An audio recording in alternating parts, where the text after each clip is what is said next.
about athletes and very little about academic superstars. And you would go into the schools and you would see all these trophies, all state this, that, and the other. Never anything about academic superstars, maybe an honor roll, but nobody really cared about them. So we really wanted to put them on the same kind of a pedestal as the athletes. That was the real motivation. That coupled with the fact that we were seeing a coarseness develop in our nation between people.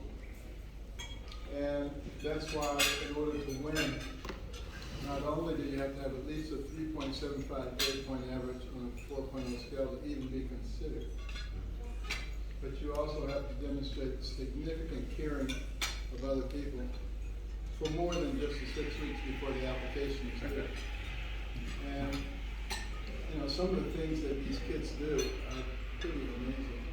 If you get kids started thinking about people early on, it makes a really big difference. And you know, they usually will not change and become selfish and mean individuals after that. But it's also the kind of people who help to develop communities. Community is one of the things that made America into a strong nation. We have people all over this nation in small pockets. Sometimes there only be 20, 30, 40, 50 families.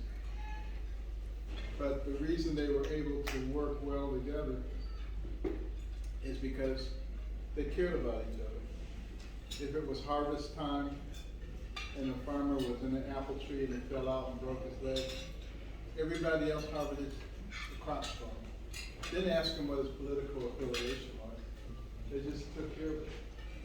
And that's why we were able to flourish and grow so very quickly. And that's why it's very important for us in America to recognize that we're not enemies. You know, we have people who are trying to convince us that we're enemies. And they drive wedges between people based on race, income, age, sex, religion, political affiliation, you name it. They drive wedges. They try to convince us that we hate each other. We've gotten to the point where instead of loving your neighbor, we cancel your neighbor if they don't agree with you. Even that person who lived across the street from you for the last 20 years peacefully, now they got a different yard sign, they're your enemy.